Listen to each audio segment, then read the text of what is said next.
ಆತ್ಮೀಯ H16 news ಅರ್ಥಾತ್ ಸಿದ್ದರಾಮಯ್ಯಗೆ ಸ್ವಾಗತ. ನಾನು ನಿಮ್ಮವ M.I. ಜೋತ್ ಅವರ ಅಥವಾ ಮಲ್ಲಪ್ಪ ಜೋತ್ ಅವರ ಆತ್ಮೀಯರೇ.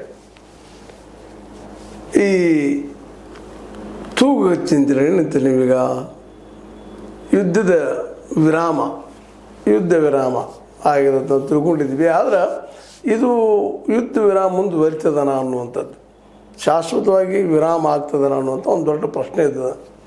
ಯಾಕಂದ್ರೆ ಇಸ್ರೇಲಿಗಳು ಲೆಬನಾನ್ ಮೇಲೆ ದಾಳಿ ಮಾಡೋದನ್ನು ನಿಲ್ಲಿಸಿಲ್ಲ.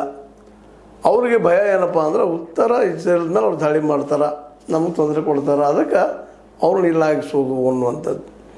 ಆದರೆ ಅದೇ ಕಾಲಕ್ಕೆ ಇರಾನು ಸಹಿತ ನಾವು ನಮ್ಮ ಸಹೋದರಿ ನಾವು ಬಿಟ್ಟು ಕೊಡೋ ಹಾಗಿಲ್ಲ, ಮುಜಾಹಿದ್ದೀನ್ಗಳು ಹೊಡೆತ ಕೊಟ್ಟು ನಾವು ಇಲ್ಲಿ ಯುದ್ಧ ಮಾಡೋರು ನಮ್ಮನ್ನು ಗುಂಡುಗಳ ಮೇಲೆ ಅಥವಾ ಬಂದೂಕುಗಳ ಮೇಲೆ ನಮ್ಮನ್ನು ಬೆರಳಗೈತೇವೆ ಟ್ರಿಗರ್ ಮೇಲೆ ಅನ್ನುವಂಥ ಇರಾನ್ ಹೇಳಿಕೊಡ್ತಾ ಇದೆ.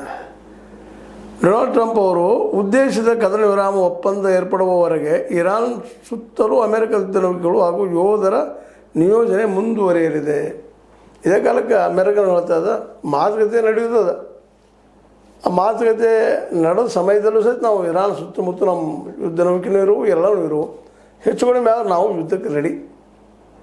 ಇಸ್ರೇಲು ಹೇಳ್ತದೆ ಇಸ್ರೇಲ್ನ ಉತ್ತರ ಭಾಗದ ನಿವಾಸಿಗಳಿಗೆ ಭದ್ರತೆ ಮರುಸ್ಥಾಪಿಸುವವರೆಗೂ ಹಿಜ್ಬುಲ್ಲಾ ಬಂದೂಕುವರರ ಮೇಲೆ ದಾಳಿ ಮುಂದುವರಿಸುವುದು.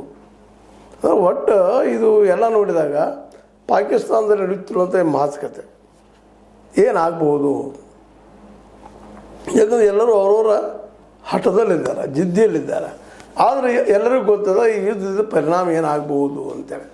ಯಾಕಂದರೆ ಮಾತುಕತೆಯ